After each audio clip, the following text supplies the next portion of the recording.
Pozdravljeni, sem Marja Milič in poslušate MoneyHow, prvi podcast o upravljanju denarja pri nas. To je kripto epizoda. Veliko se je letos zgodilo na kripto trgu. Najnovejša novica je seveda to, da je ameriška agencija za trg vrednostnih papirjev vložila tožbo zoper dve največji kriptomenjalnici, Binance in Coinbase. Obtožbe so kar resne. Prvi mož agencije Gary Gensler, upam, da sem prav povedala njegovo ime, je povedal, da želijo narediti konec divjemu zahodu na trgu kriptovalut in zaščititi vlagatelje.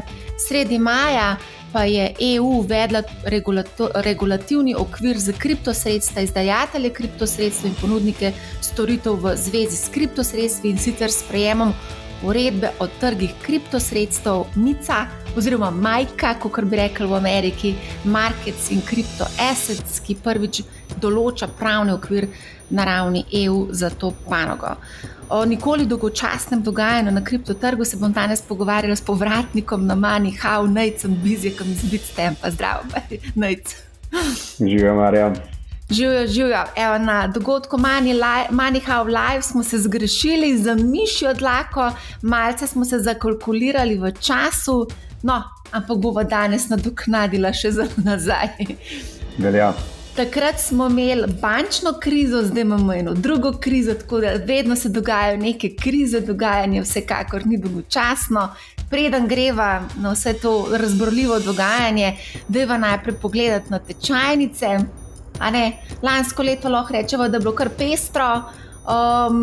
Lahko rečemo ameriški indeks, greva najprej ameriški indeks pogledati, ameriški indeks Nasdaq 100 je letos pridobil tretjino vrednosti in je nadoknadil večino upada in danes kotira le še okrog 10% pod vrednostjo, pri kateri je zaključil leto 2021. Tudi tečaj Bitcoina se je letos kar lepo okrepil za 55%, a še vedno kotira na polovici vrednosti, pri kateri je zaključil leto 2021.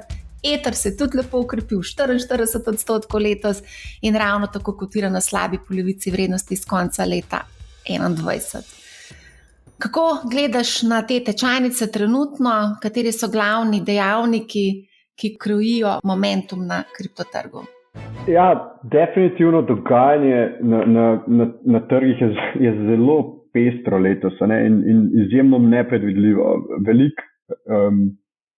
Veliko znanih investitorjev, pa pametnejših od mene, pravi, da je to neko najtežje makro okolje, v katerem so kadarkoli vlagali denar svojih vlagateljev.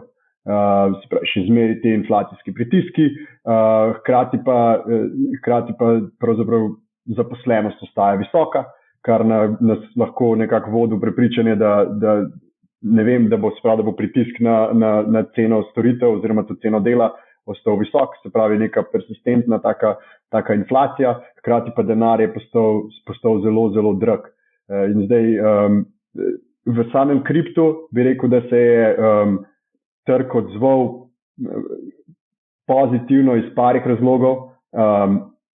En je ta globalni makro, se pravi cel ta trend dedolarizacije, ki se odvija. To je nek zelo tak dolgoročen sekularni trend, ki pa smo ga mogoče, ko začneš spremljati, sem pa tja vidiš kakšno novico, pol pa v bistvu kar naenkrat pridobi na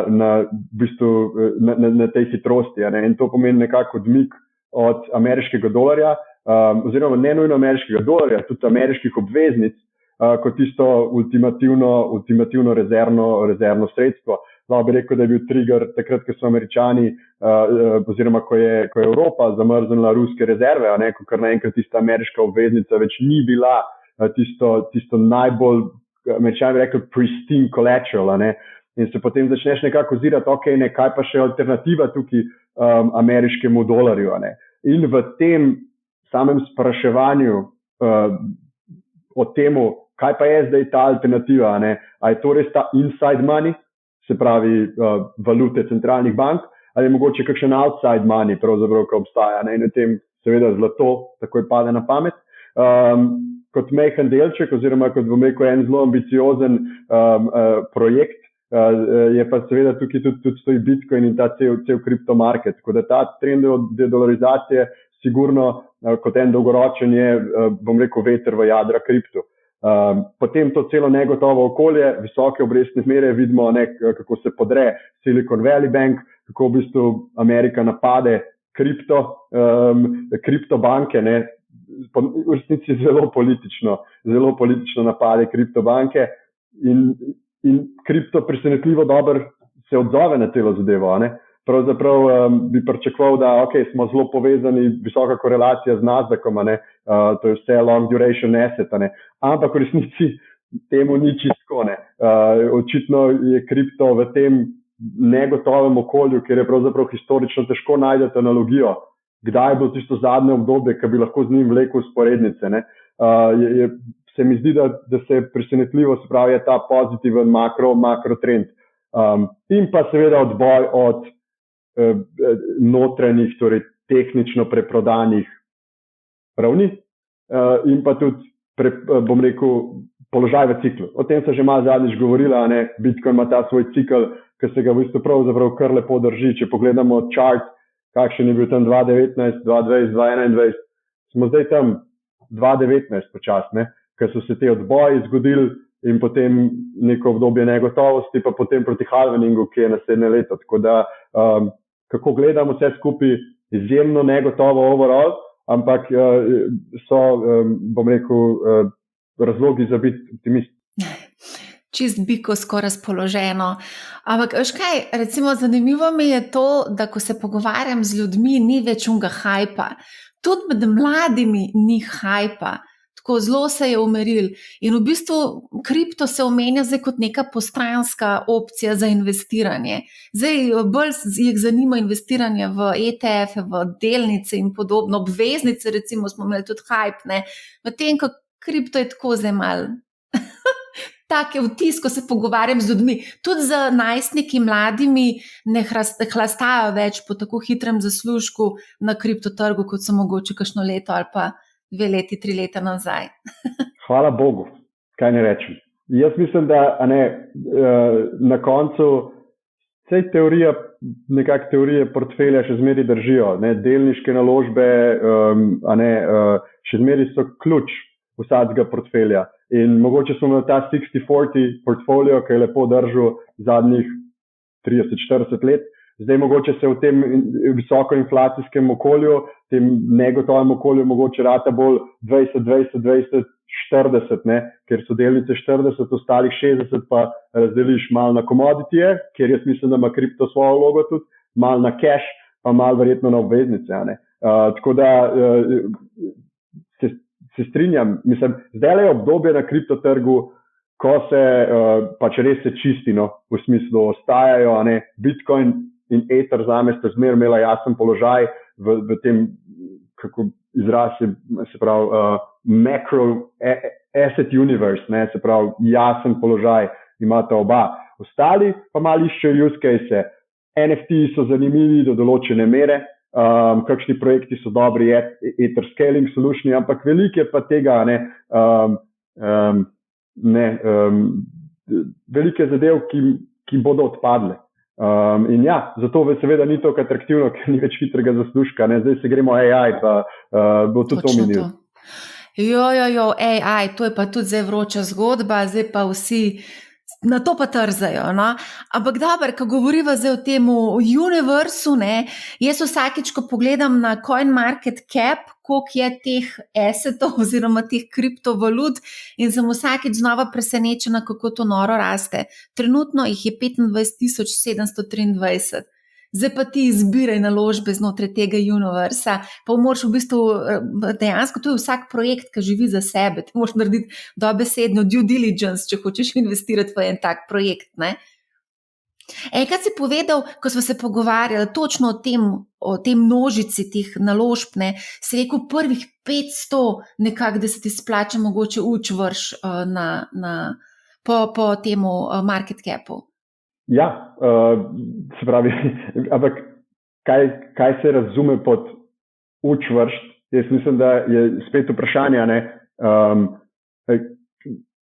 zdaj čist iz vidika portfelja, katere so tiste panoge, ki so potencialno zanimive. Dajmo zdaj recimo gaming. Jaz mislim, da ima blockchain in kripto, ima killer use case za gaming, ampak mora pogruntati, kako ustrezno zadržati to uporabniško izkušnjo. Se pravi, da se ne pojavi zdaj blockchain v neko igro in uporabniško izkušnjo podre, ampak mora to uporabniško izkušnjo pripeljati na nek nov nivo. In če se odločimo za gaming kot segment, lahko potem pogledamo, ok, znotraj top 500, koliko imamo teh projektov, ki so mogoče pure play gaming, se pravi, da res se ukvarjajo z nečim zanimivim. In potem gledamo, ok, ne, in raziskujemo tako naprej, a je to neka infrastruktura, ki je agnostična glede na posamezno igro, se pravi, da ne razvijajo zdaj kar neke igre, ker vemo, kako je v gamingu, ne. Danes nekaj igramo, jutri pa ne, večinoma, redke so tiste, bom rekel, res klasične franšize, ki ostajajo. In pa vprašanje, kje je tukaj kakšna dobra agnostična infrastruktura, ki se razvija, in jaz bi rekel, ta research se verjetno začne znotraj top 500, ker me toliko držite za besedo, mogoče znotraj top 200. Ampak tako nekako se bi začel razmišljati o posamezni panogi v kriptu. No, vidiš, naslednjič, ko se bova pogovarjala, bo ta košarica mogoče se še malo skrčila, glede na vso regulacijo, ki se napoveduje, pa nekatere kriptovalute tudi malo bolj pod drobnogled se bo vzelo. A se lahko dotaknemo na hitrico samo še enkrat tega cikla? 1 leto in pol je nekako od tistega rekorda, pa potem do tega, da se ustali kripto, 1 leto pa pol ne bi ta cikl trajal, če smo prav zračunali. Se pravi, če je Bitcoin dosegel vrh novembra 2021 pri okrogih $67,000, bomo očitno kmalu dosegali oziroma šli proti novemu vrhu, ali se bo ta cikl zdaj malo podaljšal? Ja, preprost odgovor je, da se pravi, zdaj smo nekje 450 dni od vrha. Ne? To je že v bistvu takrat, ko je ponovadi rečemo the bottom is in. In vsi tisti pametni investitorji so pravzaprav videli, se je veliko, se pravi, te res, bom rekel, na blockchainu se vse zadeve vidijo, ne? In te veliki akaunti, ki jim v našem marketu rečemo whale, so zelo aktivni, bili tam okrog 20,000. In pravzaprav to je bilo že nekaj časa nazaj, ne? Se pravi, to je bilo okrog 360 dni oziroma 350 dni z novembra lani, ne? In zdaj pravzaprav, zdaj smo pa nekje 450 dni. In se pravi, jaz mislim, da smo že videli dno, razen, če se nam ne zgodi marec 2020. Se pravi, marec 2020 je bil tisti event, ki je COVID izbruhnil, ker smo imeli v bistvu zlom trgov vse poprek. In zdaj tukaj obstaja možnost, da bomo to leto spet videli, glede na globalno makro sliko. In spet, investitorji, ki so veliko pametnejši od mene, spet pravzaprav velikih je v tem kampu, da bomo videli onak popravek. Ker trenutno trgi so bom rekel, vse šlo malo visok, glede na to, kakšno je globalno makrostanje, in to mislim delniške trge vključno, S&P mislim 400, res lep rebound, in glede na cel makro environment, historično bi to mogel biti, bom rekel, sideways. Tako da, se pravi, če se vrnem na kripto, jaz mislim, da smo že videli bottom, možno, da dobimo še eno šanso okrog $20,000, je pa pač potem naslednjo leto, mislim, da imamo ta halvening, ker gre reward per mined block, se pravi na en blok, ki ga te minerji proizvedejo, gre iz 6,25 se razpolovi, tako da bo to spet imelo učink na sam supply Bitcoina, in se pravi, zaenkrat je podobno. A ta halvening vpliva tudi potem konec koncev na samo ceno? A se zgodi kakšen premik, gor ali pa dol? Historično ja, ponovadi prej. Se pravi, ponovadi par mesecev pred halveningom se vidi en spike, ker v bistvu se pravi, je ta halvening že v bistvu reflektira se v ceni.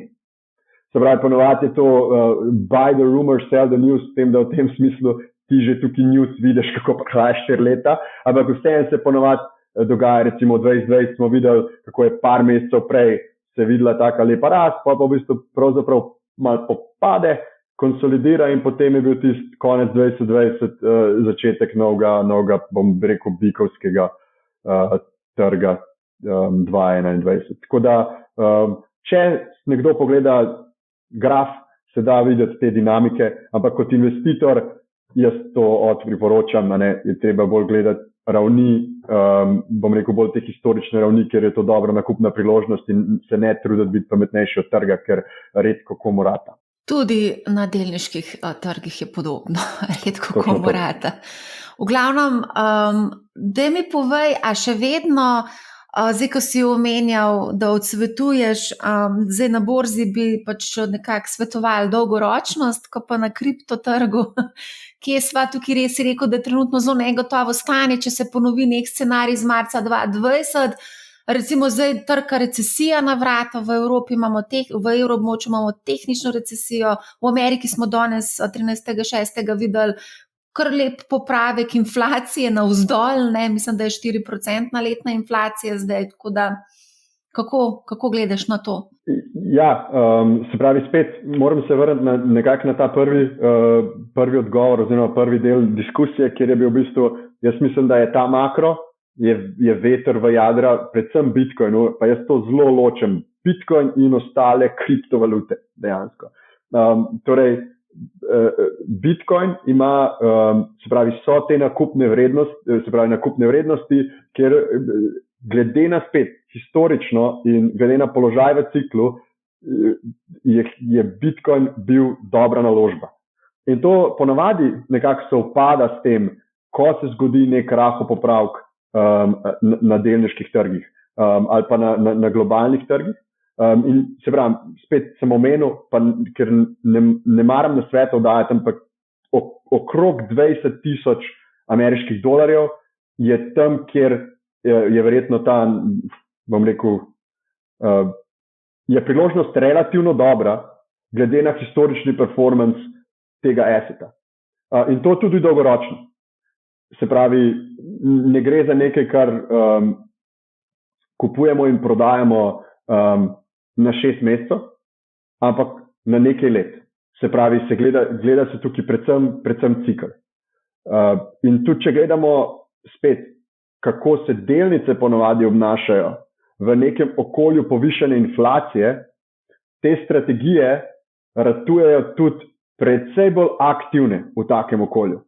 Se pravi, če imamo ta 60-40 portfolio v nekem sekularnem trendu padajočih obrestnih mer, je ta pasivna strategija dobra. Je pa vprašljivo, če smo še v takem okolju. Jaz mislim, da nismo. In tukaj bo tudi verjetno neke te aktivne strategije je razumno pričakovati, da bodo imele boljši performance recimo naslednjih 10 let, kakor neke popolnoma pasivne strategije. Aktivna strategija seveda tudi zelo ustreza kriptomenjalnicam, ne? Treba dodati. Ko praviš, da je bila dobra naložba, medtem ko si razlagal o tem, sem na hitrico zračunala, za koliko je v bistvu vrednost Bitcoina upadla z vrha, ki je bil novembra 2021 pri $67,000, danes je 25,800 trenutno, kar pomeni 61% upad vrednosti. No? Ja. Če ne rabiš povedati, pač tako je, nimamo kaj, ne. A greva se dotakniti za te regulacije, ker regulacija konec koncev lahko tudi tista, ki nekako spodmakne nadaljno rast, če lahko temu sploh tako rečem. Zdaj smo videli, v začetku junija je SEC, Ameriška agencija za trg vrednostnih papirjev, usekala dobesedno po Binance in Coinbase, dveh večjih kriptomenjalnicah, jih je tudi tožila, obtožbe so kar resne, vse od poseganja v sredstva strank, okoriščanja na račun strank, mislim, da je celo Binance kupil jahto z sredstvi od strank, mislim, 11 ali koliko milijonov je bilo, številke segajo vse tja do 12 milijard, potem neke sheme za naklepno izogibanje ameriški zakonodaji, je bilo manipulativno trgovanje med računi entitet, skratka, kar neki problemov so našli pri ameriškem regulatorju. Kako vi gledate na to? Verjetno spremljate to zelo natančno na Bitstampu, ne? Ja, je glavna tema pogovora, sigurno. Zdaj, kako gledamo na to, jaz bi rekel, spet je več, iz večjih zornih kotov se da to pogledati. Eno je sigurno, če gledamo čez geografsko, z neko dobršno mero zaskrbljenosti, predvsem kar se tiče ameriškega trga, in tle gre za nek sistematičen napad, kakorkoli se to sliši malo teatralno, gre za neko, bom rekel, sistematično gonjo proti v bistvu kriptoindustriji oziroma akterjem v kriptoindustriji. In verjetno glavni povzročitelj tega pa je še v bistvu november 2022 in to je ta FTX. Ker je bil Sam Bankman-Fried tako velik del, pravzaprav tudi ameriške te politične scene, z velikimi povezavami v Washingtonu, on je lobiral za pravzaprav kripto zakonodajo, ironično. In je pravzaprav, se imamo tudi neke povezave, da je Gary Gensler takrat sprejel neke donacije, se špekulira, da si je bil zelo blizu, tudi s Samom. In ko se to skupaj vse podarilo, je veliko ljudi na zelo visokih položajih bilo precej nezadovoljnih. In je bil tudi oversight strani SEC-a. SEC FTX-a nikoli pravzaprav ni obtožil, preden se je česarkoli, preden se je pravzaprav ta cela schema zrušila.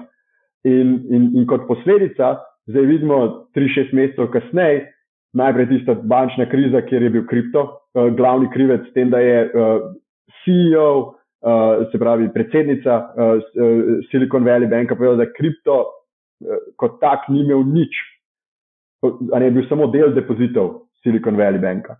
In potem, če nadaljujemo še 3 mesece kasneje, vidimo te tožbe proti praktično celi industriji, pravzaprav je Bitstamp edina kriptoborza, ki mislim, da je edina v Ameriki, ki še ni dobila komplenta, ki ni dobila komplenta strani SEC-a.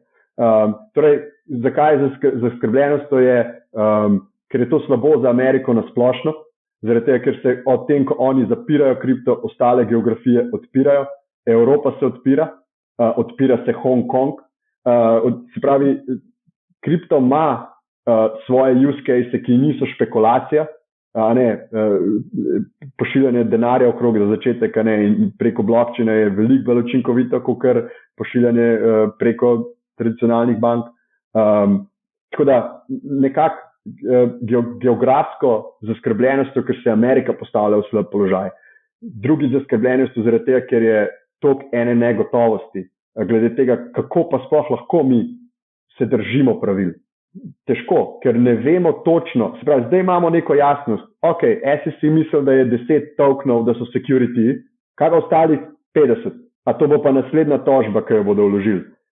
Ni neke sistematične zakonodaje, ki bi dala jasnost tem, ki sodelujejo na trgu kripta, na ameriškem trgu. In zdaj za konec bi pa sam še ločil res Coinbase in ostale tudi Kraken od Binance-a. Ker tukaj pa prideva na neko diskusijo, ki so jo že imela, in to je ta onshore, offshore. In Binance, vse so se že enkrat pogovarjali, impresiven produkt, ampak to je black box. In to, kar so oni počeli, to te prakse, market manipulation, da so zavestno dopuščali ameriške investitorje, čeprav je jasno, da tega oni ne bi smeli, so jim dovolili, da trgujejo z finančnimi instrumenti, z derivativi. In vse možno, da se izognemo kontrolam proti Coinbase-u, ki je SEC v bistvu ga dopustil za trgovanje na borzi v Ameriki, ki je fully onshore, se trudi zgraditi neko res nek dober biznis in pravzaprav so se jih lotili. In je to res velika razlika med tema dvema tipoma akterjev na trgu. Ja, absolutno. Ne, se strinjam s tem. Coinbase konec koncev tudi delnice trgujejo oziroma kotirajo na borzi, tako da pač ne, je v določenem delu zagotovo veliko bolj transparenten kot pa Binance. Mogoče tukaj še eno vprašanje iz našega Discorda. Sprašuje en naš član Discord oziroma tudi poslušalec in gledalec, kakšen bo pa vpliv Binance in Coinbase vsega tega dogajanja na Bitstamp. A se lahko zgodi, da tudi vas, ti si rekel, še niso, a ne? Ali mogoče Bitstamp premajhna riba? Ja, torej vpliv na splošno. Zdaj dva vpliva, se pravi regulatorni pa da reči market. Sam regulatorni, se pravi, zaenkrat nas še niso.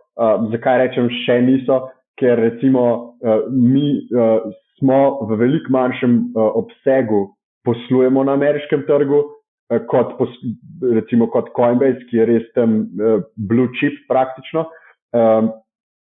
In hkrati pa nismo tako prisotni, tak akter na globalnih kriptotrgih, kot je recimo Binance. Tako da smo precej, kot bi rekel, under the radar. Zdaj, so pa za trgovanje na naši platformi danes na voljo nekateri žetoni, ki jih je SEC v svojih tožbah navedel, kot da so pravzaprav to neregistrirani finančni instrumenti. In zdaj naša praksa je, ker to ni prvič, mi pravzaprav zmeraj gremo v delisting tega. Ker to je prvi trenutek, ko je SEC nam kot akterju na kriptotrgu ponudil neko jasnost oziroma izrazil svoje mnenje, ki ga prej ni bil pripravljen izraziti. Tako da zato rečem, še niso, lahko da se zgodi, ampak mi smo definitivno compliance forward, regulation forward in verjamemo, da poslujemo, imamo zelo strog postopek, kako dopuščamo določene žetone za trgovanje in to je regulator odobril naš sistem oziroma postopek za dodajo žetonov na trgovanje na ameriškem trgu. Se pravi, New York Department of Financial Services je ta naš postopek potrdil. Tako da mi delamo vse, kar lahko, da poslujemo v skladu z relevantno zakonodajo na ameriškem trgu. Tako da to je nekako stanje danes.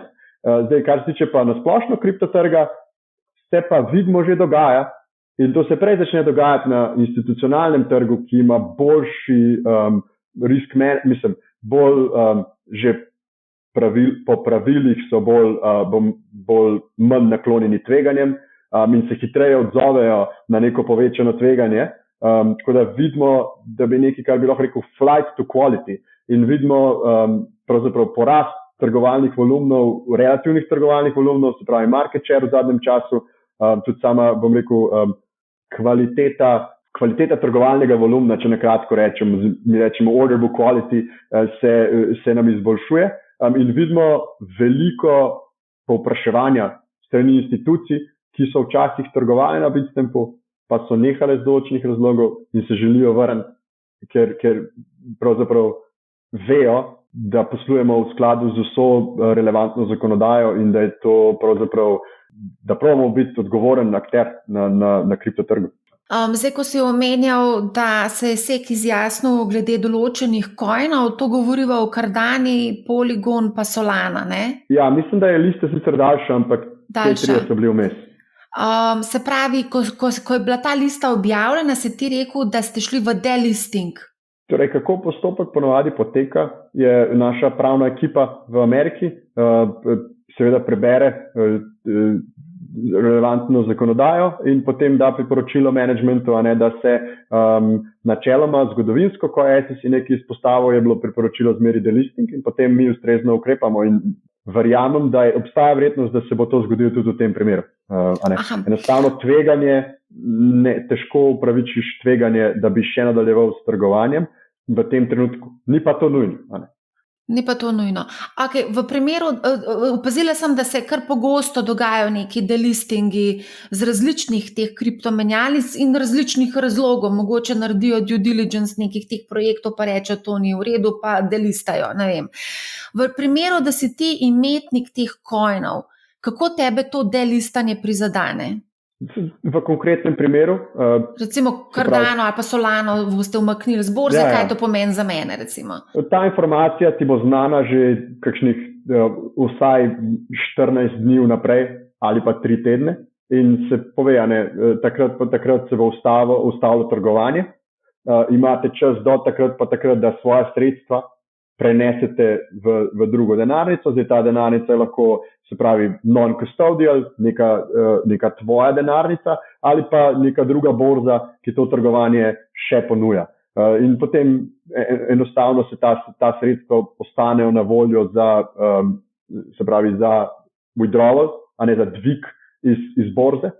In potem se trgovanje ustavi, ta perioda še zmeraj vi lahko uporabnik lahko pobere sredstva iz menjalnice. In potem v eni fazi se pa tudi ta opcija zapre, ko je to časovno oko. Zdaj, Cardano pa Solana, to so kar velike zadeve, no? In zdaj, če recimo se odločijo večje menjalnice to umakniti, mimogrede tudi Robinhood je to napovedal z 26. katerim 28. junijem, umik prav teh 3 coinov. To pomeni, da bo verjetno zelo težko recimo prodati oziroma pa bojo vrednosti izgubili te coini, ne? Še bolj kot so.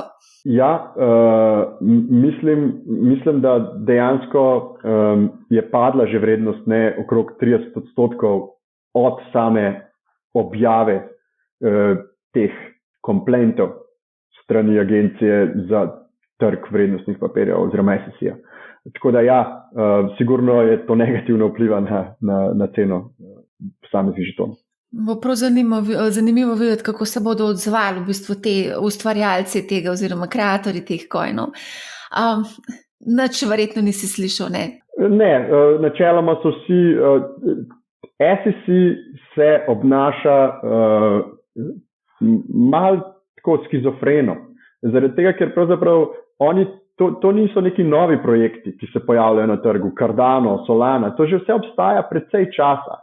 In da se potem 23. junija pa to kar naenkrat navede v neko tožbo proti akterju na trgu, je presenečenje za velika,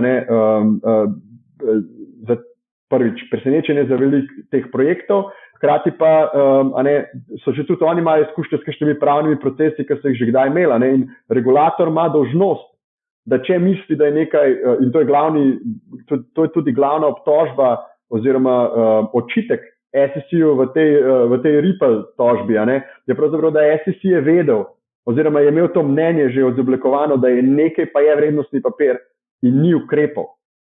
In je pustil potek časa, da se zgodijo stvari in potem ob nekem trenutku, ki pa je njim ustrezal, pa se ta tožba vlaga.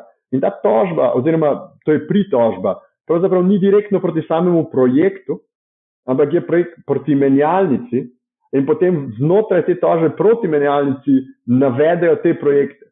Kar pomeni, da bodo te projekti tudi imeli vlogo v teh postopkih. Te postopki bodo dolgi, če ne bo prišlo do settlementa, bo to se bo razvleklo. Ja. Okay, a se lahko dotakneva še teh stakinga, te earn produkti, tudi konec koncev Bitstamp to ponuja, ne? A obstaja tveganje, da se SEC loti tudi Bitstampa prav zaradi teh produktov? To je vprašanje z Discorda, no, samo to, da povem. Tega ne ponujamo znotraj ameriškega trga, torej na globalnem trgu. Odgovor je kratek ne za uporabnika izven torej Združenih držav. Je to popolnoma v skladu z vso relevantno zakonodajo. Imamo neko specifiko v Združenem kraljestvu, kjer so se odločili, da je staking tudi finančni instrument.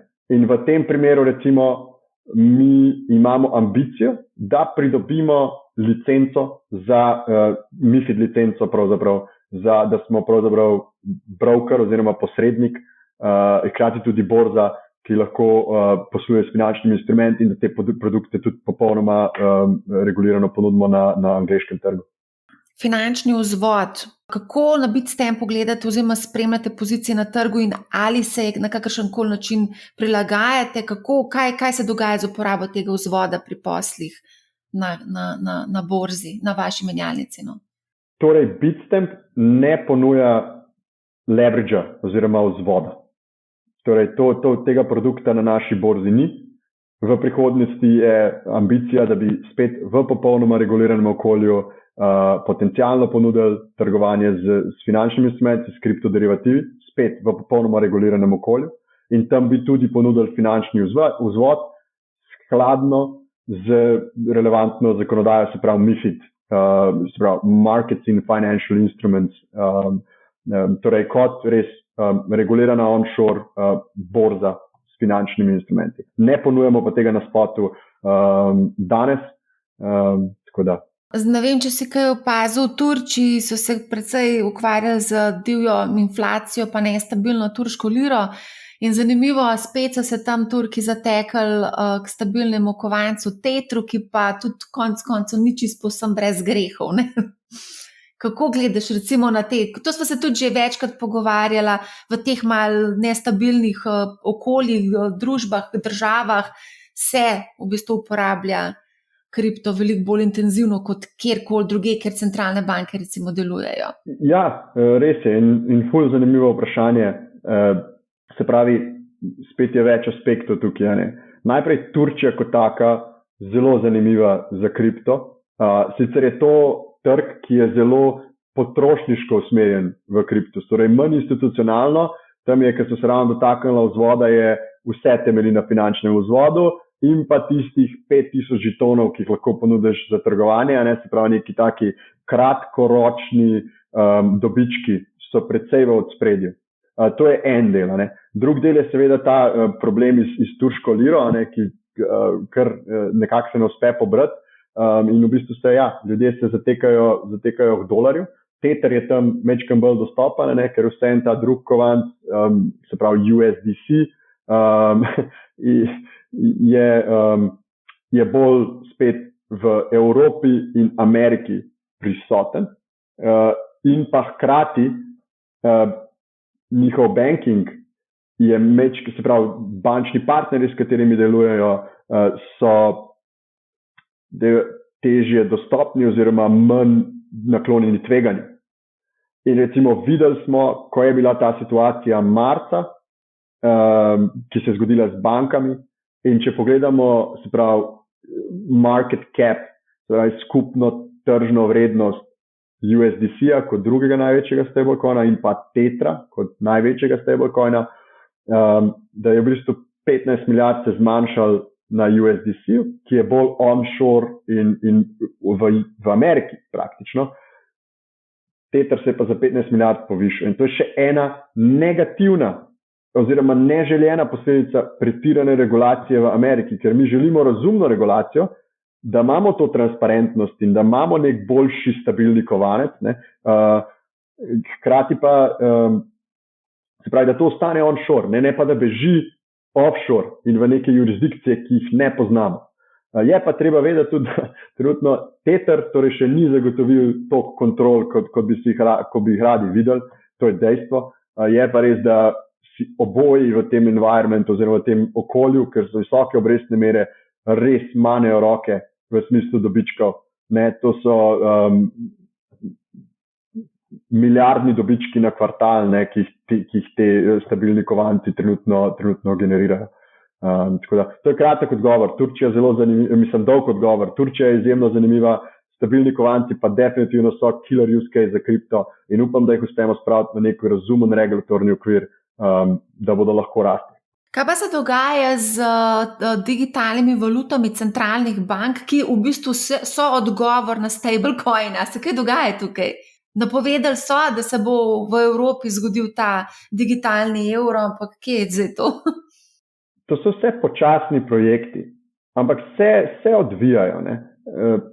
In to je spet vprašanje, kar mene najbolj skrbi povezane s temi valutami centralnih banke. Torej, prvo dejstvo je, da so bolj učinkoviti. Se pravi, digitalni evro je nedvomno bolj učinkovit od njegove analogne različice. Torej, za samo poravnavo na finančnih trgih, za premikanje denarja, za vse te zadeve, je ta, jaz mislim, institucionalni lobby izjemno močen za tem. Tudi na finančno industrijo ima digitalni evro izjemen učinek, ker pravzaprav veliko vlog v finančnem sistemu digitalni evro eliminira. Razni settlement, custody, to se vse spremeni, to se vse optimizira, to vse postane veliko bolj učinkovito. Finančni, se pravi financial rails, plačilni sistemi, kar naenkrat postanejo 24/7, vse rate veliko bolj učinkovito. Če bi delali še čez vikend, to ima pozitivne učinke na gospodarsko rast. Torej, politični interes za tem je velik. In zaskrbljujoč je pa ta overreach oziroma pretiran poseg v sfero posameznika iz strani monetarne avtoritete. Ker če greva nek 1984 scenarij v smislu tega utopičnega, ne, da bi nam lahko pravzaprav mi bi dobili svojo plačo v aplikacijo, vse bi plačal posod s tisto aplikacijo in na koncu v eni fazi bi ti pač rekel, zdaj pa treba denar porabiti, ne smete ga več držati na svojih računih in ti pravzaprav posežejo do te mere, da usmerjajo tvojo porabo lahko. Spravi, uporaba posameznika bi teoretično lahko bila usmerjena strani neke monetarne avtoritete. In to na Kitajskem, vse v Evropi imamo te zelo močen data protection in vse te zadeve, ampak nekje na Kitajskem to sploh ni toliko oddaljen scenarij, ker bi pravzaprav lahko tako stanje ustvariti. Tako to mene je zaskrbljujoče in bolj verjamem v te privatne oblike denarja, ki so ekvivalentne evru. Se pravi, da je vse nek privatni denar, privatni evro, ki ima specifičen use case, ki lahko ga položimo pri centralni banki in vse te zadeve, se pravi, ima ta ekvivalent, a hkrati pa nima nobene avtoritete, da poseže v sfero posameznika. Tako da neka ta srednja pot mogoče, vse en bolj. Je pa, če sam še zaključim, je pa veliko se dogaja. Vsaka večja bančna skupina v Evropi gleda svojo verzijo nekega stablecoina. Vsi to gledajo, vsi kako bi to implementirali, kako to postaviti, da bo delovalo. Tako da ja, Societe Generale je recimo en tak primer, ki ima veliko ambicije v kriptu, tako da se veliko dogaja. Ravno ta teden me je ena novinarka spraševala, kam naj ljudje investirajo denar, ki jim dobesedno leži na banki in realno izgublja praktično na vrednosti iz dneva v dan. Ta ideja, da te nekdo prisili, da denar mu aktiviraš, recimo, da ga ne potrošiš v smislu, da greš kupiti neke zadeve, ki jih ne potrebuješ, ampak da investiraš, ki je tudi na nek način preusmeritev iz banke, to bi bilo tudi mogoče včasih lahko kakšna brca v rit, bi nam lahko koristila.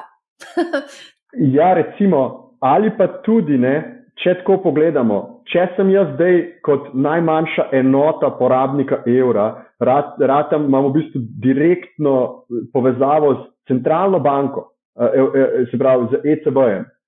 A bi lahko potem tudi ECB, ker ECB bankam plačuje obresti danes, banke pa ne plačujejo prebivalstvu. A lahko potem tudi obrestujemo na moji aplikaciji, 3% na evro, ker trenutno banke služijo obresti, ampak jih ne plačujejo potrošnikom.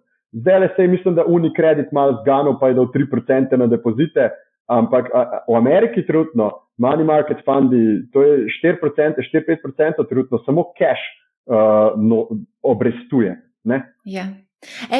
Mogoče ideja za Bitstamp, tudi brokerji ponujajo na neinvestiran denar obresti, recimo Trade Republic 2%, Interactive Brokers tudi mislim, da nekaj procentov ponuja, 1 ali 2, ne vem. Tako da mogoče tudi Bitstamp lahko ponudi kakšen procent ali 2 ali 5. Gledamo. Res? Dejansko gledamo, kako bi lahko to rešili. No, vidiš, to je pa zanimivo. Ne, ko se posamezni investitor, spet, če se vrnemo na tisto sestavo portfelja, mogoče 20-20-20-40, sprašuješ, kot nek evro, nekdo, ki je izpostavljen večinoma evro, vse v dolar greš lahko, pa najdeš neke obresti. Ampak kot nekdo, ki je izpostavljen evro, je malo možnosti, da se služi obresti na denar za potrošnika. In to se vse spremeni, ko pa si ti, bom rekel, professional investor, se pravi profesionalc, se pravi, spragaš dovolj denarja in tako naprej. Tako da to je problem, ki ga ima Evropa oziroma evro, ki se ga da začeti reševati. Vidim, da se ti mudi, ampak imam še 2 vprašanje za tebe, preden bova zaključila. In sicer moramo tudi to omeniti. Opazili smo, da je Bitstamp vstopil v partnerstvo s startupom Fiat Republic, ki ponuja platformo, ki zmanjšuje trenja pri poslovanju med kripto in fiat svetom, predvsem plačilih in dvigih v različnih fiat valutah. A bo to, kako bo to vplivalo na uporabniško izkušnjo? Oziroma, zakaj si se odločil za to potezo? Bitstamp ima danes 16 bank, s katerimi poslujemo globalno, in to je ena izmed naših močnih točk. Se pravi, da imamo čim več in čim bolj razvejeno bančno omrežje, da lahko v vsakem trenutku zagotovimo, da uporabniki lahko položijo fiat in ga tudi potem nakažejo nazaj na račun. In Fiat Republic pravzaprav spada v ta koš. Torej gre še za enega ponudnika plačilnih storitev, prek katerega se bomo integrirali in bo to dodatna možnost za uporabnike, da položijo sredstva in jih pravzaprav umaknejo iz Bitstampa. In videli smo, ameriška kriza, so se 3 kriptobanke zaprle v enem tednu, kriptobanke, se pravi banke, ki so v veliki meri servisirale kriptopodjetja. Torej, kot neka taka, moramo se odzvati na to in to je pravzaprav del diverzifikacije naših bančnih razmerij. Kako pa gledaš ti na umetno inteligenco? To je zelo vroča zadeva, tudi delnice so zelo vroče in tudi mogoče precenjene zdaj v tem trenutku, ampak ljudje kar rinejo. Ja, torej na temo umetne inteligence, jaz umetno inteligenco pravzaprav gledam kot na neko sredstvo za dosego ciljev. Spet mogoče se malo tako sliši, ampak to je v bistvu, kako lahko operativno optimiziraš neko podjetje. Se pravi, tako mi gledamo na to, kot Bitstamp. Se pravi, kako lahko v svoj vsakdanji delovnik in v katere dele podjetja znotraj tega vsakdanjega delovnika lahko ti vpelješ umetno inteligenco, da optimizira tvoj delovni proces. Tako da to je nekako, mogoče poenostavljen pogled. Se zavedamo, da ima ogromen potencial, neverjeten potencial za optimizacijo zdravstva, znanosti in tako naprej. Ampak iz vidika recimo neke kriptoborze je predvsem optimizacija operacij, potencialno procesa razvoja, procesa plasiranja produkta na trg, recimo tudi procesa prodaje in pravzaprav tega customer facing dela, kjer je treba biti zelo previden, da je to pod neko kontrolo, ker smo že videli, ker so uporabljali umetno inteligenco za komunikacijo s strankami, pa ni pravzaprav se obnašala tako, kot bi se morala. Ampak skratka, ja, mi smo interno pogledali cel Bitstamp in smo identificirali področje, kjer lahko optimiziramo svoje poslovanje in smo hitrejši, bolj učinkoviti, bolj natančni, ob zavedanju teh tveganj, ki so predvsem povezane z nekimi kritičnimi deli infrastrukture in dostopa umetne inteligence do te kritične infrastrukture in pa potem v samem poslovanju s strankami, se pravi, da se ne zgodijo kakšne napake. Ni bil tak vizionarski odgovor. Mogoče samo še za zaključek eno vprašanje od našega poslušalca, gledalca, člana na Discord kanalu. Kaj naj ti rečem, tlele pravi, da je Slovenija majhna dežela in temu primerno potujejo tudi govorice. In sicer, da Bitstampovi poslovni rezultati precej škripljajo. A to drži? Torej, mi trenutno poslujemo tako kot ostala industrija.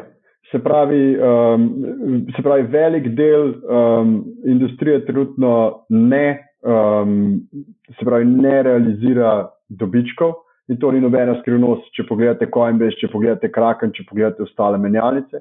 Mislim, da je pomembno to, da je postavljena struktura, da je pač podjetje finančno vzdržno in da pravzaprav imamo tako da razvijamo nove proizvode in storitve, ki jih bomo plasirali na trg, bodi si sami, bodi si s partnerji, hkrati pa tudi trg in volumni in volatilnost ne morejo večno ostati na teh nivojih, kjer so danes. Tako da mislim, da je ključni del tega odgovora je, da je pač podjetje finančno stabilno in pripravljeno na naslednji bikovski cikl, ki se približuje. Je pa Coinbase kar precej odpuščal, pa tudi nekateri drugi iz IT panoge, tudi pri vas pripravljate kakšne take zadeve, odpuščanje in podobno? Trenutno ni v načrtu, je pa res, da smo v zadnjih 12 mesecih večinoma organsko naredili strukturo podjetja, se pravi celo bazo stroškov, veliko bolj vzdržno, podjetje je veliko bolj vitko in tudi veliko bolj učinkovito v povezavi s tem, kako razvijamo proizvode, storitve, kako sprejemamo poslovne odločitve, kaj so prioritete, kaj so tiste poslovne linije oziroma produkti, ki jih želimo ponuditi svojim uporabnikom. Samo še za konec, mogoče kakšen nasvet našim poslušalcem, gledalcem in pa članom Discord skupine. Kako investirati v kriptotrgu?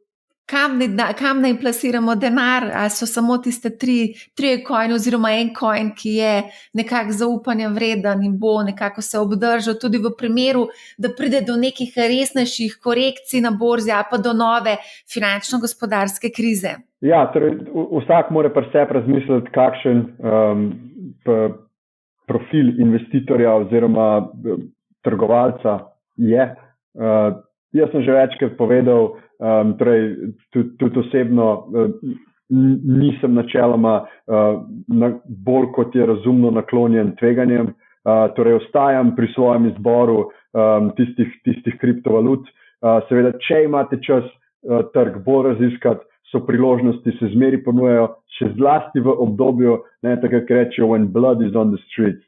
Tako da trenutno rekel bi razumno, čisto zagovarjam teorijo portfelja, vložite lahko v kripto tisto, kar si pač ne bi rekel privoščite, lahko izgubite, bolj bi rekel v tem trenutku, da mislim, da kripto